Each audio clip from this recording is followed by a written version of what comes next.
할렐루야, 복되고 거룩한 주일입니다. 특별히 오늘은 성령 강림 주일로 지키고 있는 그런 날입니다. 오순절 초대교회에 오순절 성령께서 강림하신 그 날을 기념해서 초대교회를 향한 주님의 부흥이 시작되고 참된 복음의 운동이 시작된 그 날을 기념하고 모든 성도들의 마음 가운데 임하신 예수 그리스도 안에서 또 성령 안에서 감사하며 기뻐하는 그런 절기입니다. 오늘 예배하는 가운데 성령의 임재하심이 저와 여러분 가운데 있기를 원하고 성령께서 우리에게 주시는 자유와 안식과 또 위로와 격려를 통해서 새 힘을 얻을 수 있는 그런 시간이 될 수 있기를 주님의 이름으로 축복합니다. 기도드리겠습니다. 우리가 소망으로 구원을 얻었음에 보이는 소망이 아니니 보는 것을 누가 바라리요? 만일 우리가 보지 못하는 것을 바라면 참음으로 기다릴지니라. 이와 같이 성령도 우리의 연약함을 도우시나니 우리도 마땅히 기도할 바를 알지 못하나 오직 성령이 말할 수 없는 탄식으로 우리를 위하여 친히 간구하시느니라. 아멘. 하나님, 우리는 어찌 기도해야 할 바를 알지 못하는 그런 상황 가운데 있습니다. 그러나 하나님은 아십니다. 또 성령님께서는 우리 안에 하나님 주시는 말씀의 위로와 격려를 통해서 우리에게 소망이 있음을 깨닫게 해 주십니다. 이 시간 예배하는 모든 하나님의 자녀들이 예배하는 가운데 성령님의 충만한 임재 있게 하시고 그 임재 가운데 우리에게 주어진 하늘의 소망과 또 이 땅에 주어진 영원한 약속으로 인해서 서로를 축복하며 위로하고 격려할 수 있는 귀한 예배가 될 수 있도록 하나님 도와주시옵소서. 성령께서 우리 안에 들어오셔서 우리를 위로하시고 격려하시고 또한 우리에게 거룩과 선한 길로 인도하심에 감사드리며 오늘 드리는 이 예배를 통해서 하나님의 성령의 충만함을 모두가 경험할 수 있는 귀한 시간 되도록 주의 역사해 주시옵소서. 이 싸움 예수님 이름으로 기원하옵나이다. 아멘. 함께 찬양 드리겠습니다. 다 함께 오늘 이곳에 계신 성령님 이렇게 찬양 드리겠습니다. 우리 마음에 계시고 이 자리에 임하신 성령님께 마음을 다 함께 찬양하기를 원합니다. 오늘 이곳에 계신 성령님 우리에게 말씀하시고 우리를 가르치소서. 닫힌 우리 마음 열어주시고 주의 빛으로 밝혀 우리를 인도하소서. 오늘 이곳에 계신 성령님 우리에게 말씀하시고 우리를 가르치소서. 닫힌 우리 마음 열어주시고 주의 빛으로 밝혀 우리를 인도하소서. 주님보다 앞서지 않고 겸손하게 주님의 말씀 기다리리. 주님 손에 우릴 드립니다. 사랑으로 인도하소서. 다시 한번 찬양 드리겠습니다. 오늘 이곳에 계신 성령님 우리에게 말씀하시고 우리를 가르치소서. 닫힌 우리 마음 열어주시고 주의 빛으로 밝혀 우리를 인도하소서. 주님보다 앞서지 않고 주님보다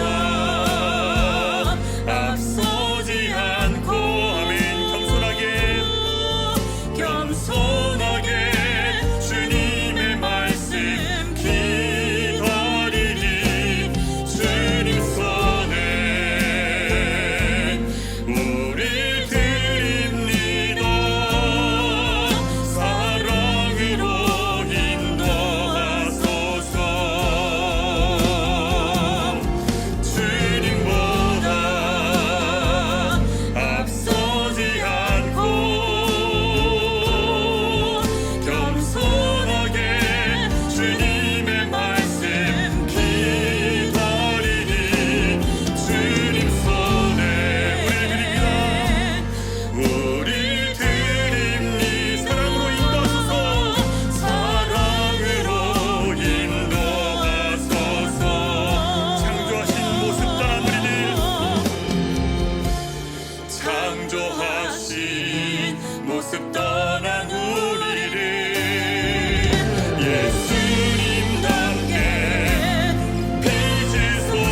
계속해서 이 기쁜 소식을 온 세상 전하세 함께 찬양드립니다.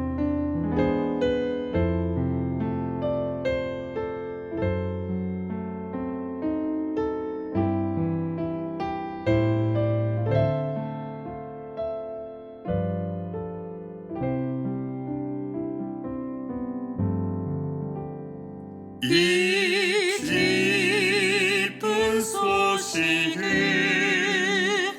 온 세상 전하세.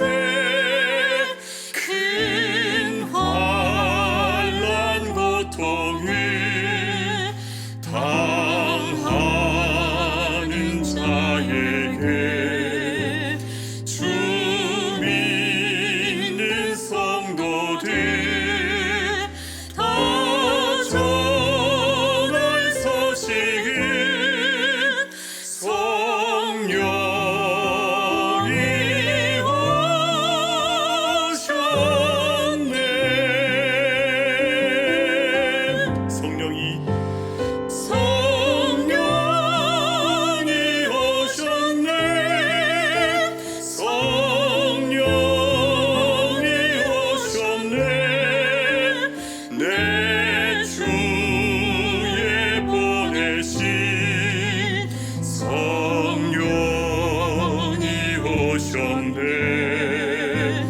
이 기쁜 소식을 온 세상 전하세. 성령이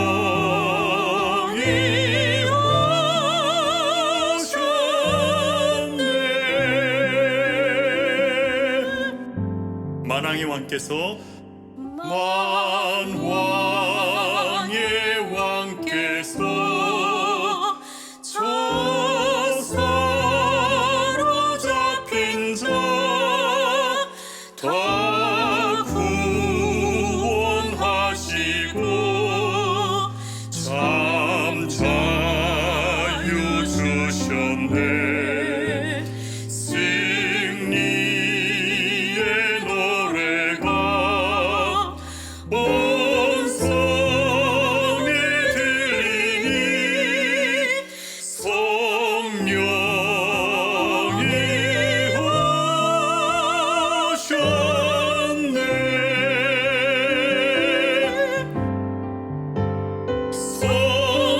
성령이 오셨네. 성령이 오셨네. 내 주의 보내신 성령이 오셨네. 이 기쁜 소식을 온 세상 전하세. 성령이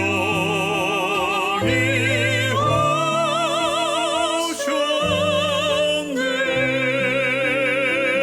한없는 사랑과 한없는 사랑과 그 크신 은혜를 늘 의심하면서 안 믿는 자에게 내 작은 입으로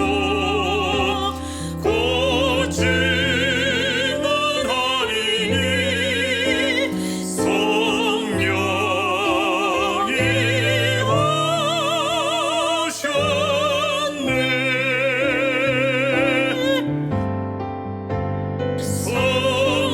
성령이 오셨네. 성령이 오셨네. 내 주의 보내신 성령이 오셨네. 이 기쁜 소식을 온 세상 전하세. 성령이 오셨네.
마지막으로 우리 예수 우리들의 밝은 빛 함께 찬양 드리겠습니다.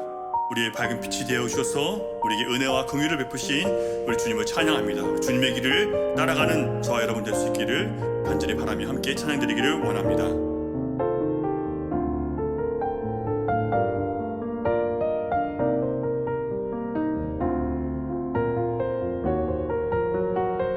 예수 우리들의 밝은 빛.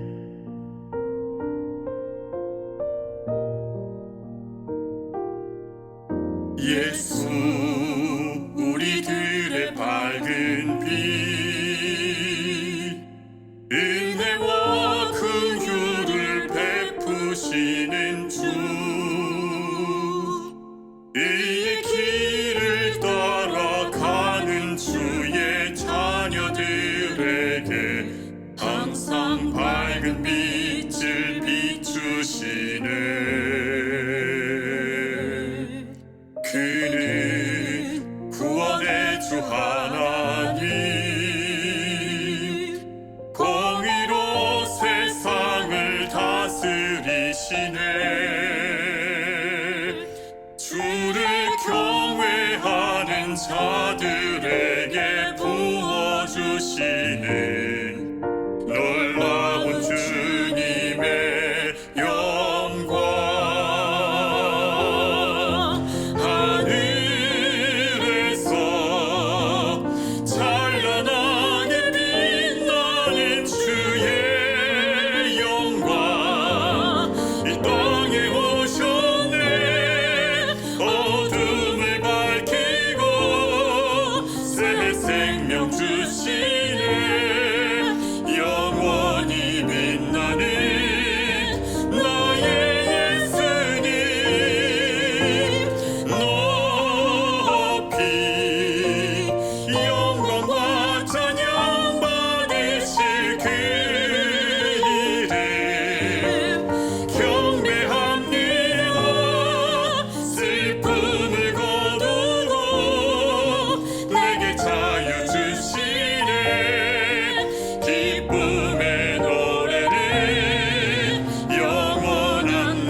함께 사도신경으로 신앙 고백하겠습니다.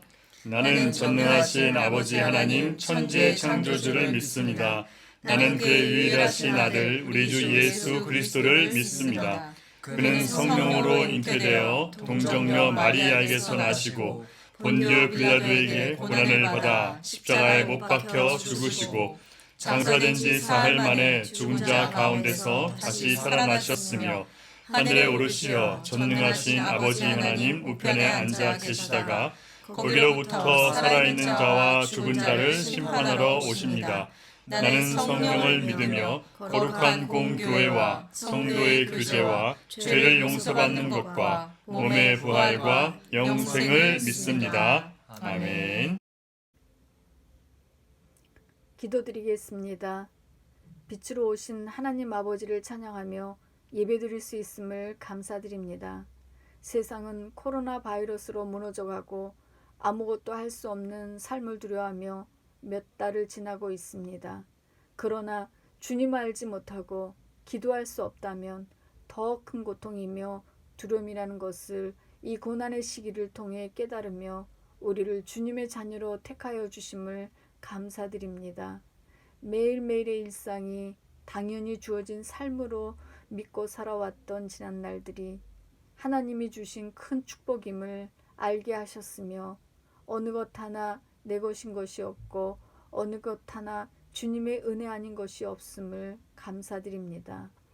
함께 기도하고 함께 예배드렸던 시간들이 소중했음을 알지 못하고 우리의 자아만을 고집했기에 형제를 이해하지 못하고 따뜻한 말 한마디 건네지 못했으며 상처만 주었음을 고백하오니 용서하여 주시옵소서. 자가격리로 앞이 보이지 않는 힘겨운 상황에서도 좌절하지 않게 하시고 고난을 통해 순종을 배우게 하시며 하나님 자녀로 만들어 가시는 주님을 의지하고 주님께 모든 것을 맡기며 말씀으로 승리하는 열린 시온 공동체가 되게 인도하여 주시옵소서. 코로나 바이러스를 통해 주님을 알지 못하는 자들에게 주님을 믿음으로 구원을 주시는 하나님의 능력을 알게 하시고 또 주님을 떠나 살던 자들은 주님께 돌아오는 회개의 영을 부어 주시어 복음을 부끄러워하지 않고 오직 의는 믿음으로 말미암아 살아가는 하나님의 사랑을 회복해가는 은총을 내려 주시옵소서. 연로하신 성도님들, 약을 구할 수 없는 상황에 놓이고 수술받고 회복 중이며 치료자 한국으로 나가신 각각 형편에 놓이신 성도님들 치료하여 주시고 빠른 회복으로 일상의 생활로 돌아오게 하여 주시옵소서. 코로나 바이러스로 고생하는 정부 관계자들, 의료진들, 세계 각국 복음 전파에 힘쓰는 선교사님들 이 역병에서 지켜주시고 주님의 지혜와 능력을 더하여 주시옵소서. 말씀을 전하실 목사님 영육간의 강건함으로 채워주시고 하나님을 잘 알아 그 말씀을 잘 알게 선포하는 지혜를 주시어 그 말씀이 능력이 되어 이 어려운 시기 하나님의 자녀답게 당당히 이 시련을 이겨내는 우리 모두가 되길 간절히 원하오며 이 모든 말씀 예수 그리스도 이름으로 기도드렸습니다. 아멘. 이 교회 소식 알려드리겠습니다. 앞에 있는 화면을 참조하시기 바랍니다. 오늘은 오순절 성령 강림 주일입니다. 유대교 절기 중에서 6월절 후 초실절부터 50일째 되는 시간을 계산해서 오순절이라고 부릅니다. 첫 번째 밀수학을 감사하는 절기로 77절이라고도 하는데요. 신약에서는 이 절기를 하나님의 성령께서 오셔서 우리에게 생명을 주시고 더 풍성한 생명을 주시기 위해서 임재하신 성령의 임재하신 사건을 우리가 함께 기뻐하고 감사하는 그런 절기로 지키고 있습니다. 오늘 성령 강림 주일 하나님의 성령께서 우리 안에 내주하심으로 우리에게 위로와 힘이 되어주시고 격려가 되어주심을 또 우리와 함께 하심을 여러분 경험하면서 하나님께 감사할 수 있는 그런 복된 날이 될 수 있기를 바랍니다. 자가격리 기간은 6월 8일까지로 지금까지는 알고 있는데요. 앞으로 또 어떻게 될지는 모릅니다. 그동안 가정예배와 개인 묵상으로 여러분 경건생활 잘 하시고 어려움과 고난들을 잘 이겨낼 수 있기를 주님 안에서 우리 극복해낼 수 있기를 바라고요. 특별히 어려움 당하는 분들 서로 이렇게 전화나 문자로 위로와 격려의 메시지를 좀 주고받을 수 있는 그런 시간들을 좀 가지면 좋겠습니다. 수요 재직 세미나는 계속해서 자료가 페이스북 말씀으로만에 올라갑니다. 특별히 이번 주가 마지막 재직 세미나가 되고요. 그 다음 주부터 6월 10일 수요일부터는 성경 세미나로 다시 돌아가서 레위기 공부를 하도록 하겠습니다. 기대하시면서 준비해 주시기 바랍니다. 교우 소식입니다. 오영식 집사님 지난주에 임파선 문제로 치료차 한국으로 출국하셨습니다. 바르게 진단받고 치료 절차 가운데 하나님의 능력과 손길이 임하도록 여러분 계속해서 기도해 주시고 또 여기 남아 계신 성 권사님 또 가족들을 주님께서 위로해 주실 수 있도록 여러분 계속 기도해 주시기 바랍니다. 재정부 광고입니다. 주일 헌금을 준비하신 분들은 재정부 김대현 지사님에게 연락해 주시기를 다시 한번 부탁드리겠습니다. 이상입니다. 오늘 하나님께서 우리에게 주시는 말씀은 신약성경 로마서 7장 19절부터 8장 2절까지 말씀입니다. 신약성경 로마서 7장 19절로 8장 2절까지 말씀을 교독하겠습니다.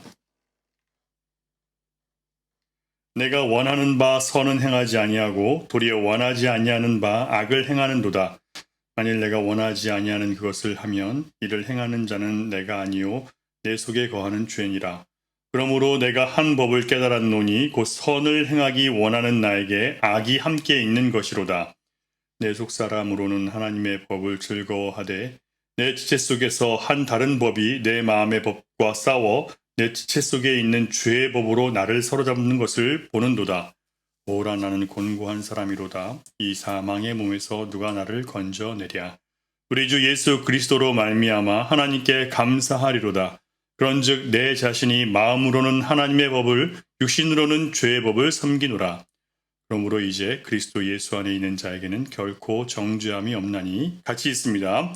이는 그리스도 예수 안에 있는 생명의 성령의 법이 죄와 사망의 법에서 너를 해방하였습니다. 아멘. 오늘은 성령 강림 주일입니다. 우리가 알아야 될 것은 성령께서 유대인의 절기인 오순절에 교회에 공개적으로 강림하신 사건은 구약의 오순절과 신약시대의 오순절 성령 강림이 깊은 연관성이 있기 때문이라는 것을 알아야 됩니다. 예수님은 유대인이나 구약 성경과 아무 상관없이 뚝 떨어져 나와 갑자기 나타나신 분이 아니라 구약에서 약속하신 모든 하나님의 예언들이 예수 그리스도 안에서 완전히 성취되게 하신 분이라는 것을 우리가 알아야 됩니다. 자, 그렇다면 왜 성령께서 왜 이스라엘 백성들의 3대 절기 중 하나인 오순절에 강림하셨는지를 살펴보기를 원합니다. 먼저 오순절은 어떤 절기인지를 알아보겠는데요. 오순절은 50번째 날이라는 뜻입니다. 레위기 23장 10절, 11절 말씀을 같이 한번 보겠습니다. 시작.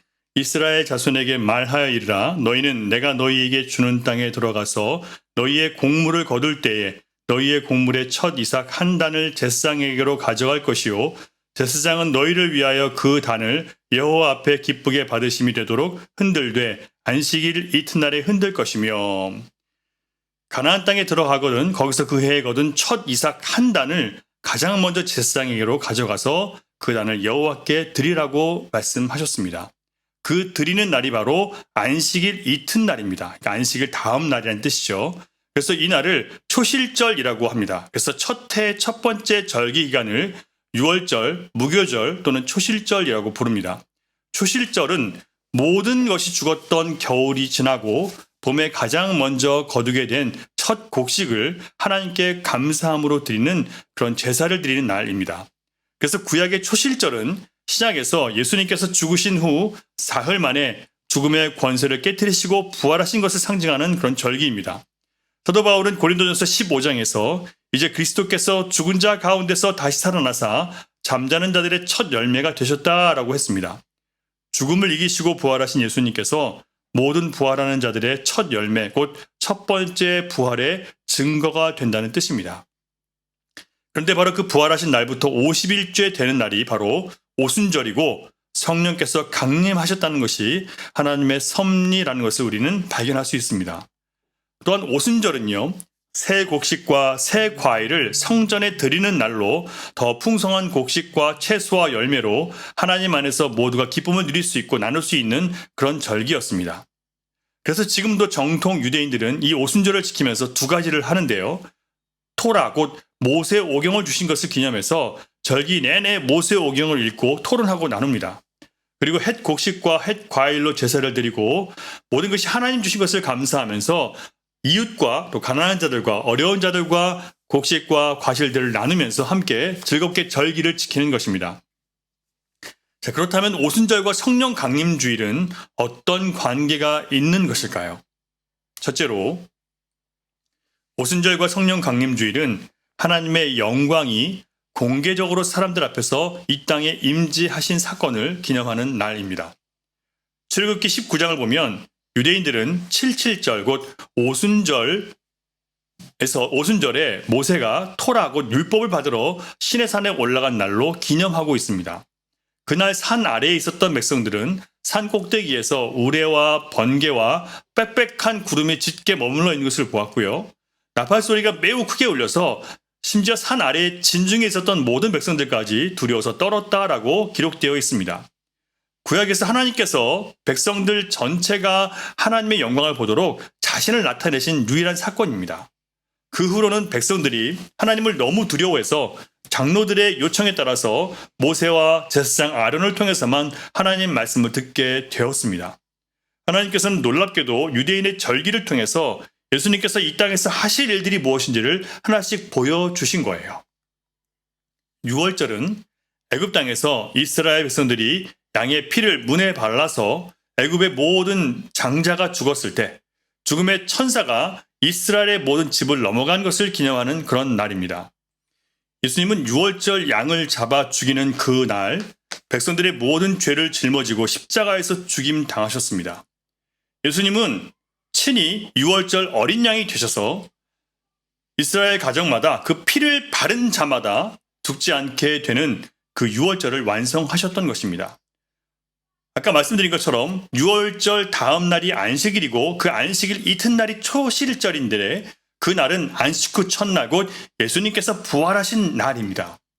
주님께서 부활하신 것은 잠자는 자들의 첫 열매가 되셔서 겨울에 죽었던 땅에서 처음으로 봄에 거둔 곡식을 올려드리는 초실절을 완성하신 것과 똑같다는 뜻이에요. 그리고 첫 번째 초실절 후 50일째 되는 오순절에는 시내산에서 그 백성들 앞에서 하나님의 임재가 있었던 것처럼 약속하신 대로 성령의 충만한 임재가 공개적으로 믿는 신자들 앞에 예수님의 부활을 믿는 신자들 앞에 강력하게 나타난 것입니다. 신약의 오순절에 부활을 믿는 자들에게 다시 한번 하나님의 강력한 임재가 공개적으로 나타나서 성령의 시대가 부름받은 자들 곧 교회를 통해서 열렸다는 것을 보여주신 것입니다. 두 번째로 오순절과 성령 강림주일의 관계는 둘 다 하나님의 말씀이 그 백성들에게 내려진 날이라는 것입니다. 오순절은 하나님께서 시내산에서 모세를 통해서 이스라엘 백성들에게 토라를 주신 날을 기념한다고 말씀드렸습니다. 구약의 오순절에는 하나님께서 그 말씀을 돌판에 새겨서 내려주셨습니다. 그리고 모세를 통해서 주셨습니다. 그렇다면 신약에서는 누구에게 어디에 새겨주셨을까요? 여러분 잘 아시는 것처럼 믿는 자들의 마음판에 새겨주셨습니다. 그래서 예수 그리스도의 말씀을 듣고 구원받은 자들은 저마다 새 마음이 생기고 그 새 마음 속에 성령이 자리 잡고 계시면서 하나님의 말씀을 생각나게 하시는 것입니다. 이제 말씀은 더 이상 바깥에 있는 것이 아니라 믿는 자들 마음 가운데 오셔서 믿는 자들의 마음을 움직이시고 돌이키게 하시고 능력을 주시고 능력을 주시고 주님의 힘을 깨닫게 하시고 때로는 책망하게 하셔서 말씀 안에서 살아가게 만드시는 것입니다. 오순절에 하나님의 영이 돌판에 새겨져 바깥에서 역사하셨다면 이제 성령 강림주일에는 피를 믿는 자들의 안으로 들어오신 것입니다. 오순절에 풍성한 곡식과 과일을 주셨다면 성령 강림주일은 바로 성령을 통해서 더 풍성한 생명을 이 땅에서 공급받고 능력 있게 살 수 있도록 하신 그런 말씀을 우리 안에 주신 날이 되는 것입니다. 구약의 오순절과 신약의 성령 강림절은 이처럼 두렵고 크신 하나님의 거룩한 임재가 그 백성들이 볼 수 있도록 처음 공개적으로 임했던 사건이며 또한 시내산에서 하나님의 말씀, 곧 토라를 받은 것처럼 신약에서는 성령께서 성도들의 마음에 주님의 말씀을 새겨주신 그 날을 기념하는 절기입니다. 세 번째로 구약의 오순절과 신약의 성령 강림주일의 관계는 구약의 오순절이 여름에 처음으로 익은 곡식으로 하나님께 올려드리는 날이었다면 신약의 오순절 성령 강림은 예수 그리스도의 피로 속죄를 받고 성령으로 거듭난 첫 열매들이 하나님께 올려진 날입니다. 성령을 받은 신자들이 처음으로 교회로 부르심을 받은 것은 바로 첫 번째 영적인 열매로 추수해서 하나님께 올려드린 것과 같은 것입니다. 초대교회가 바로 부활의 첫 열매인 예수 그리스도를 믿음으로 함께 하나님께 드려진 첫 번째 영적인 열매가 된 것입니다. 결과적으로 구약의 오순절은 신약성경 사도행전에 나오는 오순절에 약속하신 성령께서 강림하신 사건을 통해서 완성됐다는 것을 우리는 알 수 있게 됩니다. 요한복음 10장 10절에서 예수님께서는 내가 온 것은 양으로 생명을 얻게 하고 더 풍성히 얻게 하려 하심이다 라고 말씀하셨습니다. 여기서 더 풍성한 생명은 오순절에 약속하신 성령을 선물로 주셔서 예수님께서 우리 안에 영원히 거하게 되신 것을 말씀하신 것입니다. 예수님은 부활하신 후에 이 땅에 40일 동안 계셨습니다. 부활 후 40일 동안 계시면서 제자들로 하여금 오순절에 성령을 받을 수 있도록 준비시켜 주셨습니다. 이 40일 동안 예수님은 제자들이 부활의 증인으로 제자들을 선택하셨고요. 그들에게 평안을 주셨고 능력과 믿음을 주셨고 십자가의 사랑으로 채워주셨습니다. 그렇게 하심으로 사명을 감당하도록 새로운 삶의 목표와 비전을 주셨습니다. 그리고 40일 후 주님은 제자들이 보는 가운데 하늘로 승천하셨습니다. 120명의 제자들은 주님이 마지막으로 말씀하신 대로 함께 모여서 간절히 기도하며 성령을 기다렸습니다. 그리고 10일째 되는 오순절에 성령께서 강림하셨습니다. 그때부터 교회의 진정한 부흥이 시작되어 많은 신자들이 죽음을 두려워하지 않고 자기 자신의 소유와 시간과 건강과 재능을 아끼지 않고 땅끝까지 부활의 복음을 전파하게 된 것입니다. 그들의 삶 전체가 하나님께 드려지는 예배와 같은 삶, 예수님을 삶 속에서 전하는 증거하는 삶을 살아내기 시작하게 된 것입니다. 그래서 교회의 탄생은 곧 성령의 강림과 함께 시작된 것으로 볼 수 있고요. 그래서 오순절 성령 충만한 이 사건은 오늘 우리 교회에 너무나 중요한 것이고 반드시 성령 충만함이 교회에 있어야 됩니다. 성령 충만한 성도가 없다면 죽은 교회입니다. 여러분, 공개적으로 성령 충만을 받은 사람들은 어떤 사람들이었을까요? 신약성경을 보면 부활하신 예수님을 만났고 그 십자가의 죽음과 부활을 통해서 예수님께서 이루신 속죄와 구원에 대한 확신을 가진 사람들이었습니다. 그래서 그들은 10일 동안 모여서 타는 목마름으로 주님께서 약속하신 성령을 간절히 기다리며 기도했던 것입니다. 오늘날의 교회가 이렇게 메마른 것은 눈에 보이는 기쁨, 물질은 사모하면서 세상 즐거움, 세상 성공은 사모하면서 성령을 사모하지 않기 때문입니다. 성령 충만 받고자 모여서 전심으로 기도하고 함께 찬양하고 함께 말씀을 나누면서 진리를 순종하기 위해서 전심을 쏟아야 되는데 점점 그런 말씀 중심의 집회나 기도하는 모임들이 사라지고 또 짧아지고 그런 모임들을 사모하지 않게 되어버렸습니다. 자신의 필요와 요구를 채우기 위해서 말고는 순수하게 부르짖고 기도하며 하나님을 찾는 자들이 점점 없어지고 있습니다.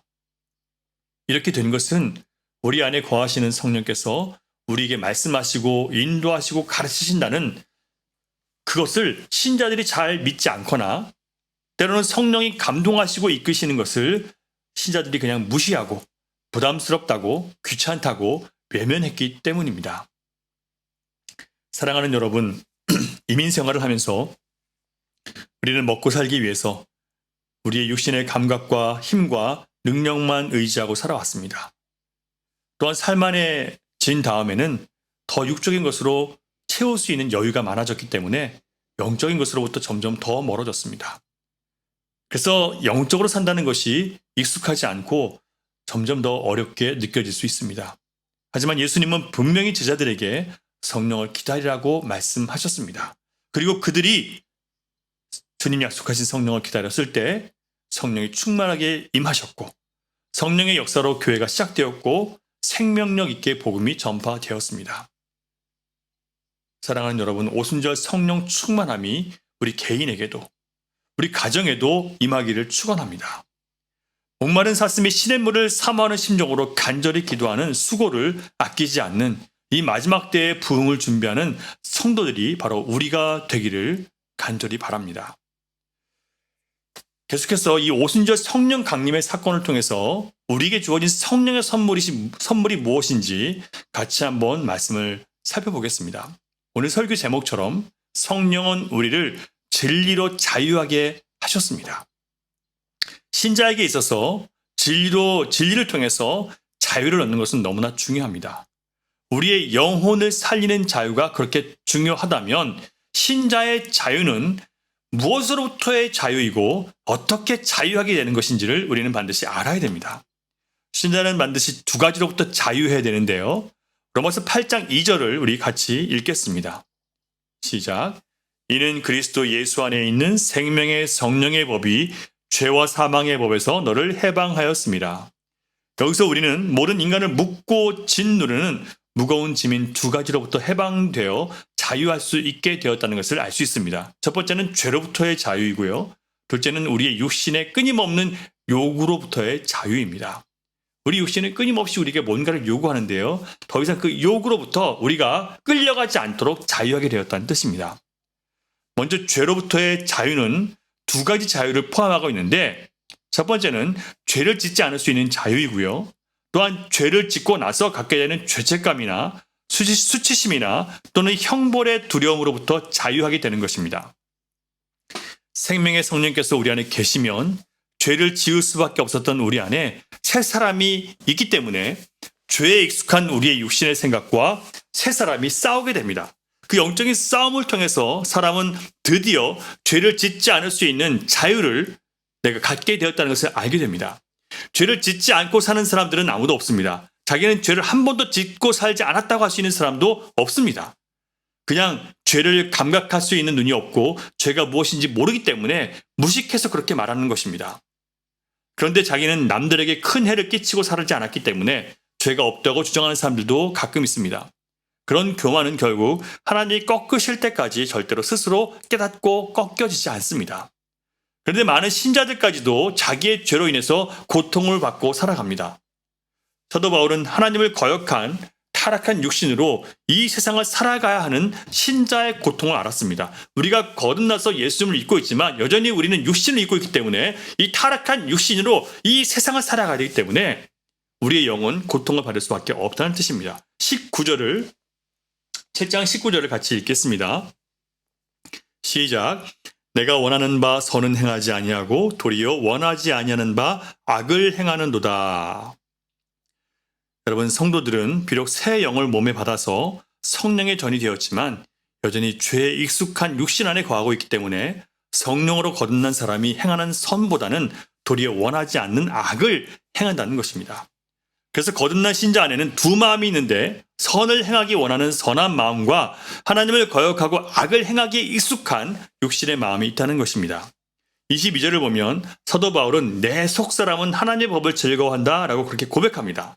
성령으로 거듭난 신자들은요, 예수님께서 보여주신 삶의 모습과 그 모든 말씀들에 대해서 다 기쁘게 받아들이고 비록 내가 그렇게 살아내지는 못한다 하더라도 주님의 말씀이 옳고 주님의 모습이 옳다고 인정할 수 있습니다. 그리고 우리도 그렇게 살아가야 함을 알고 계속해서 노력하게 됩니다.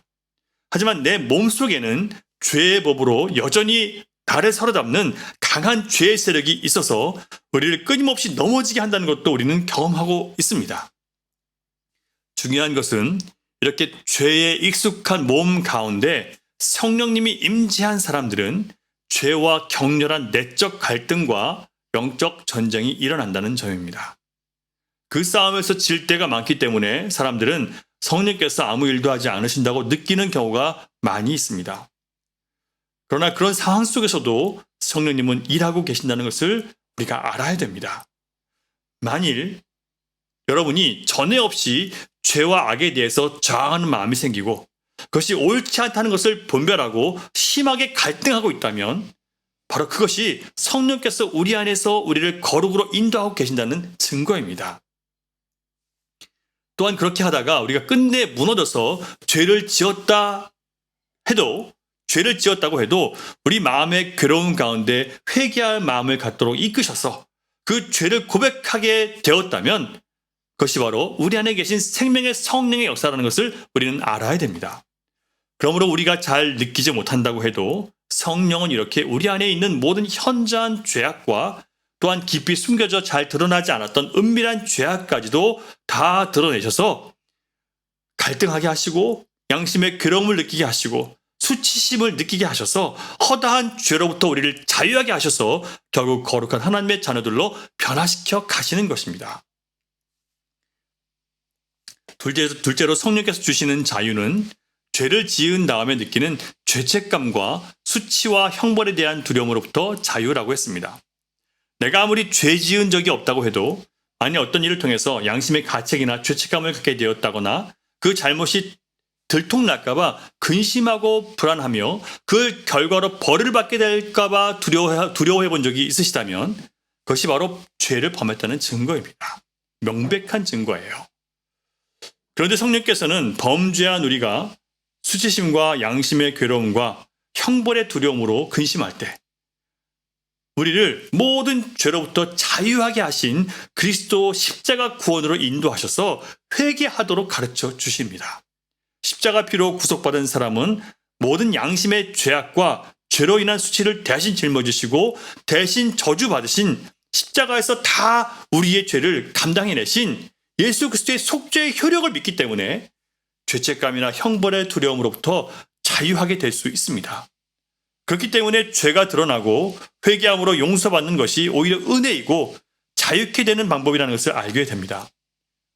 사랑하는 여러분 마음 가운데 회개할 마음이 생겼다면 그것은 여러분의 자아가 아니라 성령님의 역사라는 것을 여러분들이 받아들이셔야 됩니다. 아담과 하와가 범죄한 다음 자기들이 벌거벗은 수치를 알고 나서 나뭇잎으로 벗은 몸을 가리려고 했지만 금세 시들어버리는 나뭇잎 치마로는 그들의 죄의 수치를 가릴 수가 없었습니다. 그래서 하나님께서는 친히 짐승을 잡아서 그 가죽으로 두 사람에게 가죽옷을 입히셔서 그 수치를 가리게 하셨습니다. 마찬가지로 예수님께서 우리를 위해서 죽으심으로 우리의 수치를 가리는 의의 옷이 되어 주셨습니다. 가죽옷은 누군가 그 가죽옷을 나에게 입히게 하기 위해서 희생당했다는 것을 의미합니다. 범죄한 인생들의 수치를 가리게 해준 그 희생이 바로 예수님이셨다는 뜻입니다. 그래서 우리가 예수 그리스도로 옷을 입는다는 표현은 바로 예수님의 희생으로 우리의 죄를 가리고 주님의 의로운 옷으로 주님의 의로 우리가 그것을 갈아입었다는 것을 뜻하는 것입니다. 성령께서는 우리를 예수 그리스도의 십자가와 그 부활로 우리를 이끄셔서 우리의 모든 수치와 죄와 형벌들이 예수님 안에서 이미 해결되었고 우리는 다시는 정죄당하지 않고 저주와 사망으로부터 이제는 온전히 자유하게 되었다는 것을 다시 한번 깨닫게 해주십니다. 그래서 생명의 성령의 법을 따르는 사람은 죄의 법으로부터 완전히 해방되는 것입니다. 둘째로 성령을 받은 자들은 육신의 끊임없는 요구에서 자유하게 되었다라고 말씀드렸습니다. 전에 우리 안에는 육신의 요구밖에 없었습니다. 그런데 이제 거듭난 신자들은 성령의 인도하심을 받는 거듭난 속사람의 요구가 생겼습니다. 육신의 요구를 따르는 사람은 하나님이 요구하시는 거룩과 성결의 요구를 절대로 따라갈 수가 없습니다. 사람들이 죄를 짓고 사는 것은 육신이 요구하는 일을 하기 때문에 죄를 짓습니다. 타락한 우리의 육신은 본성적으로 죄를 더 좋아합니다. 신자들은요, 누구나 하나님 말씀을 더 열심히 읽고 묵상하고 연구하고 싶어 합니다. 그런데 마음은 원이로되 막상 그렇게 하려고 하면 우리의 눈은 금방 흐려지고 엉덩이는 베기고 허리가 아프고 온갖 잡다한 생각에 빠져서 말씀으로 깊이 들어가지 못하게 됩니다. 그러다가 우리 몸이 좋아하는 것을 하려고 하면 왜 이리 몸이 가볍고 잘 움직여주는지 참 신기합니다. 이처럼 우리 육신의 요구는 항상 우리로 하여금 하나님을 거역하고 영적으로 어두운 일들을 좋아하게 만듭니다. 그래서 생명의 성령의 법은 육신의 요구로부터 우리를 해방시켰다고 했습니다. 로마서 8장 4절을 우리 같이 한번 읽어보겠습니다. 시작.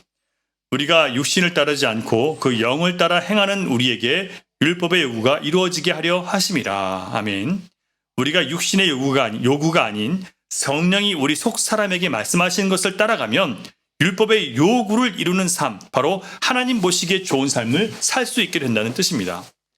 이렇게 생명의 성령을 받은 초대교회 성도들과 사도 바울은 죄의 법과 육신의 요구를 거절하고 성령을 따름으로 변화되었고 능력과 진리와 성령의 사람이 되어서 많은 영혼을 구원하여 하나님께 제물로 올려드릴 수 있게 된 것입니다. 여러분, 우리가 성령의 사람이 되면 전에는 그렇게 필요한 게 많았고 이게 없으면 죽을 것 같은 게 많았었는데 점점 이거 없으면 절대 안 돼라고 했던 것들이 하나씩 놓아지게 됩니다. 성령의 법은 우리 안에서 욕심으로부터 우리를 자유하게 하고 선한 일을 하게 하고 나누고 베푸는 일에 더 용감해지도록 우리를 변화시킵니다. 여러분, 이렇게 생명의 성령께서 진리의 영이 우리 안에 계실 때 두려움과 염려로부터 자유하게 됩니다. 그렇게 되면 나의 필요와 나의 문제보다 주님이 나를 통해서 하고자 하시는 것이 무엇인지를 더 생각하게 됩니다. 지난 주 중에 저희 어머니와 친하게 지내시다가 미국으로 건너가셨다가 남편이 돌아가신 후 다시 한국으로 돌아오신 권사님과 통화할 기회가 있었습니다. 연세가 곧 80이신데요. 얼마나 열정적으로 하나님의 일을 하고 계신지 그 소식을 듣고 제가 오히려 부끄러워졌습니다. 그분은 지금도 항상 하나님이 무엇을 기뻐하실까를 생각하면서 살고 계십니다. 그래서 한국에 오셔서는 노숙자와 빈민 구제 사역을 하시는 목사님과 함께 그들을 섬기는 일을 하고 계십니다. 코스트코에서 유효기간이 다 되거나 조금 지난 물건들을 받아다가 노숙자와 가난한 노인들을 위해서 밥을 해주고 그런 사역을 하시는 분들의 필요를 돕고 계십니다. 그 와중에도 동남아 국가 여러 나라를 다니면서 선교사들을 돕고 선교사님 중에 어려운 분들과 후원해 줄 수 있는 분들을 서로 맺어주는 그런 사역을 하고 계십니다. 자신의 소유, 건강, 시간을 철저하게 하나님께 드리고 있습니다. 그런데 얼마나 건강하고 얼마나 힘이 넘치시는지 아직도 할 일이 너무 많다고 그렇게 말씀하십니다. 여러분, 우리가 하나님의 나라와 그 의를 먼저 구하면 그렇게 나 자신을 위해서 필요한 것들이 많지 않다는 것을 알게 됩니다. 또한 우리가 하나님의 나라와 그 의를 먼저 구할 때 우리의 필요뿐 아니라 하나님의 나라를 위해서 우리가 무엇을 해야 하며 어떻게 해야 할지를 알게 하시고 감당할 능력과 자원과 힘을 주신다는 것을 믿게 됩니다. 이것이 믿어지면 우리가 가진 물질이나 우리가 가진 건강이나 우리가 가진 자원에 매여서 주님의 일을 하기 전에 우물쭈물하거나 위축되지 않고 더 자유롭게 모든 민족으로 제자를 삼으라고 하신 하나님 명령에 담대하게 순종할 수 있게 됩니다. 여러분, 성령 안에 거하기를 원하십니까? 성령님이 또한 여러분 안에 거하기를 원하십니까? 그것이 여러분의 몸의 요구를 만족시켜주는 것이 아니라 승천하신 주님께서 맡기신 마지막 사명, 그 사명을 따라서 십자가에 죽으시고 부활하신 그리스도를 증거하며 세상을 복음으로 정복하는 일에 쓰임받기 위한 것이 전부라고 해도 여러분 성령을 받으시겠습니까? 그 마음으로 여러분이 기도하신다면 반드시 충만한 성령을 받게 될 것입니다. 마지막으로 누가복음 24장 48절과 49절 말씀을 같이 한번 읽어보겠습니다. 시작. 너희는 이 모든 일의 증인이라. 볼지어다 내가 내 아버지께서 약속하신 것을 너희에게 보내리니 너희는 위로부터 능력으로 입혀질 때까지 이 성에 머물라 하시니라. 우리가 세상의 성공과 만족과 부라는 목적을 버리고 주님의 증인으로 살겠다는 새로운 비전을 품고 이 성, 곧 하나님의 임재 가운데 기도하는 자리에 머물기 시작하면 위로부터 능력이 반드시 임하게 될 것이라는 주님의 약속입니다. 주님의 부활의 증인이 되고자 하는 저와 여러분을 죄와 육신의 모든 요구로부터 자유하게 하시고 때에 따라 우리를 가르치시고 위로하시고 도우시고 성결하게 하셔서 우리가 하나님께 올려드릴 열매를 가득 안고 주님을 맞이하게 해주실 주님을 우리는 믿고 기대해야 합니다. 그 모든 것을 이루실 성령의 충만함을 사모하며 구하는 복된 성령 강림 주일과 이후의 모든 삶이 되기를 주님의 이름으로 축원합니다. 기도하겠습니다. 하나님 감사합니다. 오늘 말씀을 통해서 우리가 성령의 사람이 될 수밖에 없고 되어야만 한다는 것을 다시 한번 깨우쳐 주시니 감사드립니다. 오순절 성령 강림을 통해서 예수님을 통해서 완전하게 이루어진 하나님의 나라, 또한 예수님을 통해서 우리에게 완전하게 성취된 죄사함과 또한 부활의 승리와 성령의 강림을 그래서 더 풍성한 생명을 얻게 된 것을 우리가 말씀을 통해서 깨닫게 해주셔서 또한 감사드립니다. 하나님, 이제 성령 받은 사람들답게 우리가 새롭게 살기를 원합니다. 또한 아직 성령 받지 못했다면 성령 충만함을 위해서 순수하게 정말 성령 충만함만을 위해서 간절히 기도하며 주님께서 말씀하신 성령을 받을 때까지 기다리며 기도할 수 있는 저희들이 될 수 있도록 인도해 주시옵소서. 교회는 성령이 역사하셔야지만 살아있는 교회라고 했습니다. 성령이 없는 교회는 죽은 교회이며 아무 열매를 맺을 수가 없습니다. 하나님, 우리와 우리 가정과 또 우리 교회가 또 이 땅의 모든 교회들이 성령 충만한 교회들이 되고 가정이 되고 또한 우리 개인이 될 수 있도록 하나님 역사해 주시옵소서.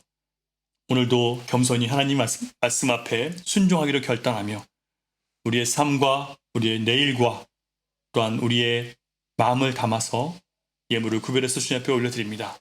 하나님, 드리는 모든 자들마다 하나님께서 은혜 베풀어 주시고 이 어려운 때를 잘 하나님의 사랑과 은혜 가운데 이겨낼 수 있는 지혜와 능력을 더해 주시옵소서. 여러 가지로 너무 힘든 가운데 있는 성도들이 있습니다. 주님 불쌍히 여겨주시고 긍휼히 여겨주셔서 그들이 살 수 있도록 하나님 길을 열어주시고 공급하시는 주님의 손길이 주님의 사랑이 가까이 닿을 수 있도록 하나님 역사해 주시옵소서. 예물을 드리는 모든 자들에게 주님 기쁨을 주시고 자원에서 드리는 모든 예물을 통해서 우리의 소망이 물질에 있는 것이 아니라 하나님께 있음을 더욱더 온전히 주님 앞에 고백할 수 있는 삶의 제사를 드리는 저희들 될 수 있도록 하나님 도와 주시옵소서. 믿사오며 예수님 이름으로 간절히 기도드립니다. 아멘. 결단의 찬양으로 우리 오소서 진리의 성령님 함께 찬양 드리겠습니다. 우리 교회 주님의 성령 임하기를 간절히 소망합니다. 오소서 진리의 성령님 이 땅 흔들며 임하소서. 거짓과 탐욕 죄악에 무너진 우리 가슴 정케하소서. 오소서 은혜의 성령님, 오소서 은혜의 성령님 하늘 가르고 임하소서. 거룩한 불꽃 하늘로서 임하사 타오르게 하소서. 주 영광이해 부흥의 불빛 타오르게 하소서. 진리의 말씀 이 땅 새롭게 하소서. 은혜의 강물 흐르게 하소서. 성령의 바람 이 땅 가득 불어와 흰옷 입은 주의 순결한 백성 주의 영광 위해 이제 일어나 열방을 치유하며 행진하는 영광의 그날을 주소서. 부흥의 불길 타오르게 하소서. 부흥의 불길 타오르게 하소서. 진리의 말씀 이 땅 새롭게 하소서. 은혜의 강물 흐르게 하소서. 성령의 바람 이 땅 가득 불어와 흰옷 입은 주의 순결한 백성 주의 영광 위해 이제 일어나 열방을 치유하며 행진하는 영광의 그날을 주소서.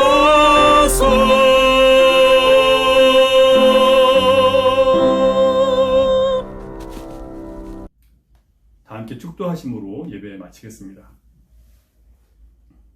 이제는 우리 주 예수 그리스도의 크신 은혜와 아버지 하나님의 극진하신 사랑과 성령님의 감화, 감동, 교통, 역사, 위로, 인도하심이 이제 성령의 강림을 통해서 우리에게 주어진 하나님의 모든 은혜들을 기억하며 모든 죄의 권세와 효력으로부터 자유케 됨을 인정하고 죄를 벗어나게 하시며 또한 모든 두려움과 염려로부터 우리를 건져내셔서 하나님의 영원한 안식으로 들어가게 하신 성령의 역사에 힘입어 살아가기로 결단하는 사랑하는 주님의 자녀들의 머리 위와 가정과 일터와 미래 가운데 흩어져 있는 열방의 교회와 선교지 가운데 이제로부터 영원토록 함께 하시기를 간절히 축원하옵나이다.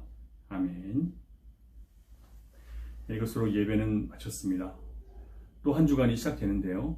또 한 주간 동안 예수님의 사랑 안에서 또 성령님의 임재 가운데 내 안에 계신 주님과 교통하며 또 주님께 반응하며 주님의 역사하심과 말씀의 인도하심을 받으면서 한 주간을 승리할 수 있는 우리와 우리 가정이 될 수 있기를, 또한 우리 교회가 될 수 있기를, 이 땅의 모든 교회가 될 수 있기를 여러분 계속해서 기도해 주시기 바랍니다. 이 고난이 빨리 끝날 수 있도록 함께 기도하며 하나님의 뜻을 구할 수 있는 저와 여러분 될 수 있기를 바랍니다.